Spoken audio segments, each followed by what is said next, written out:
Praise the Lord. கிறிஸ்து இயேசுவின் நாமத்தினால உங்களுக்கு என் அன்பின் வாழ்த்துதல். பிரசங்கியின் புஸ்தகம் 12வது அதிகாரம் 13வது வசனத்தையும் 14வது வசனத்தையும் நம்ம வாசிக்க கேட்க போகிறோம். காரியத்தின் கடைத்தொகையை கேட்போமாக. காரியத்தின் கடைத்தொகையை கேட்போமாக. பாருங்க, காரியத்தினுடைய கடைசி காரியங்களை நம்ம என்ன செய்யணுமா? கேட்போமாக, கேட்கணும். ஆண்டவர் சொல்லு, உங்களுடைய வாழ்க்கையில் இந்த உலகத்தில் நீங்கள் நடக்கிற ஒவ்வொரு நாட்களும் ஒவ்வொரு நிமிஷமும் அது தேவன் தந்தது என்பதை நீங்கள் உணர வேண்டும். பாருங்கள், காரியத்தின் கடைத்தொகையை கேட்போமாக. தேவனுக்கு பயந்து ஒவ்வொரு மனிதனும் இந்த உலகத்திலே வாழும்போது தேவனுக்கு பயப்பட வேண்டும். தேவன் என்றால் யார் என்பதை முதலாவது உணர வேண்டும். சர்வ லோகத்தையும் படைத்தவர், உங்களையும் என்னையும் உருவாக்கினவர், எத்தனையோ ஆண்டுகளுக்கு முன்பாக அல்ல, அதாவது நேற்று தோன்றினவர் அல்ல, உலகம் தோன்றுவதற்கு முன்பதாகவே அவர் இருக்கின்றவராகவே இருக்கிறார். வேதம் சொல்லுகிறது, நாட்கள் உருவாவதற்கு முன்பதாகவே அவர் இருக்கிறார். அவர்தான் சர்வ வல்லமை உள்ள தேவன். அந்த தேவனுக்கு பயப்பட வேண்டும்.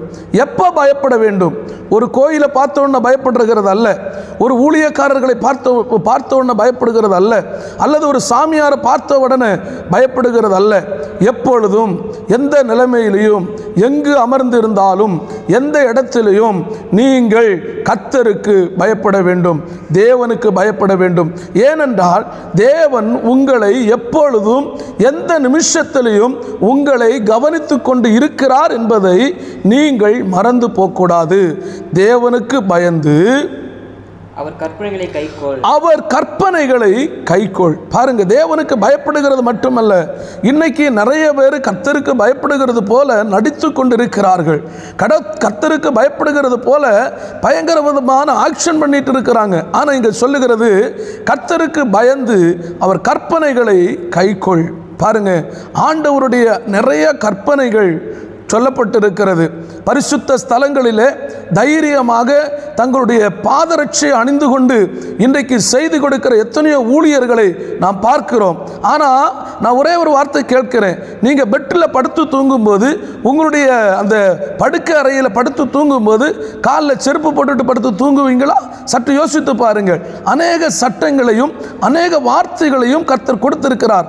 ஆனால் அந்த கற்பனைகளை கை கொள்ளவில்லை. மோசே ஆண்டவர் சந்தித்த போது ஆண்டவர் சொன்னார், உன் பாதரட்சையை கழற்றி போடு என்று சொன்னார்.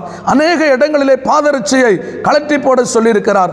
ஆனால் இன்றைக்கு பக்தி என்கிறதான பேரில், அல்லது ஒருவேளை தேவனுடைய கற்பனைகளை கை கொள்ளாமல் பலிபீடத்திலேயே தன்னுடைய பாதரட்சைகளை அணிந்து கர்த்தருடைய வார்த்தைகளை கொடுக்கிற எத்தனையோ ஊழியர்கள் இருக்கிறார்கள்.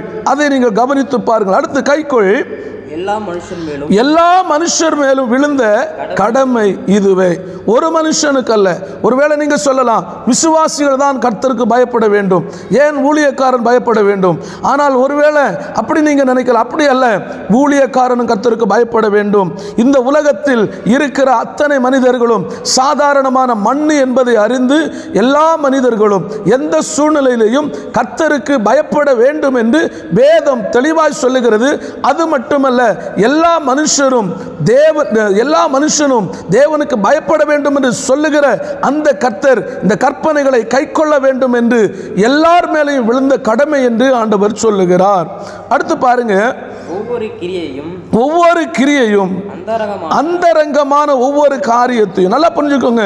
ஒவ்வொரு கிரியைகளும் அந்தரங்கமான ஒவ்வொரு காரியத்தையும் ஒருவேளை நீங்கள் பார்க்காமல் இருக்கலாம், உங்களை சார்ந்தவர்கள் பார்க்காமல் இருக்கலாம், ஆனால் உங்களை ஒவ்வொரு நிமிடமும் சர்வ வல்லமையுள்ள தேவனாகிய கர்த்தர் பார்த்து கொண்டே இருக்கிறார். அதுதான் சொல்லுகிற ஒவ்வொரு கிரியையும் அந்தரங்கமான ஒவ்வொரு காரியத்தையும் நன்மையானாலும் தீமையானாலும் தேவன் நியாய தீர்ப்பிலே கொண்டு வருவார். அருமையான கர்த்தருடைய பிள்ளையே, இன்னைக்கு நீங்களும் நானும் நியாய தீர்ப்புக்கு முன்பாக நிற்க வேண்டியது அவசியம்.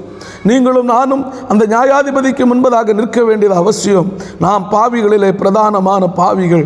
நம்முடைய பாவங்கள் அந்தரங்கமாக இருக்கிற பாவங்கள், யாருக்கும் தெரியாமல் செய்து கொண்டிருக்கிற பாவங்கள், தவறுகளை விட்டுவிட்டு கர்த்தருக்கு பிரியமாய் வாழும்போது நம்மை நியாயம் தீர்க்கிற ஒரு நாள் வருமே, அந்த நாளிலே நாம் சந்தோஷமாய் கர்த்தருக்கு முன்பதாக மகிழ்ச்சியாய் நிற்க முடியும். அதனால சொல்லுகிறேன், உங்கள் மேல் விழுந்த கடமைகள், உங்கள் மேல் கர்த்தர் கொடுத்திருக்கிற கடமைகளை நீங்கள் செய்யுங்கள். ஒவ்வொரு காரியத்தையும் பரிசுத்தமாய் உண்மையாய் செய்யுங்கள். கர்த்தர் உங்களை ஆசீர்வதிப்பாராக. பரலோகத்தின் தகப்பனே, எங்களுடைய வாழ்க்கையில் நாங்கள் பரிசுத்தமாய் வாழ, ஆண்டவரே, எங்களுடைய வாழ்க்கையில் செயல்களில் தேவனே, நடையில் உடையில் பரிசுத்தமாக இருக்க, தேவனே, பலிபீடங்களிலே கர்த்தருடைய வார்த்தைகளை கொடுக்கும்போது பயபக்தியோடு கொடுக்க எங்களுக்கு கிருபை தாரும். எங்களை தாழ்த்துகிறோம். எங்களிடத்தில் கொடுத்திருக்கிற பொறுப்பை உண்மையோடு, உத்தமத்தோடு, பரிசுத்தத்தோடு செய்ய கர்த்தர் உதவி செய்யுங்க. பாதுகாத்துக் கொள்ளுங்க. இயேசு நாமத்தில் எங்கள் நல்ல பிதாவே, ஆமென். கர்த்தர் உங்களை ஆசீர்வதிப்பாராக. God bless you. Praise the Lord.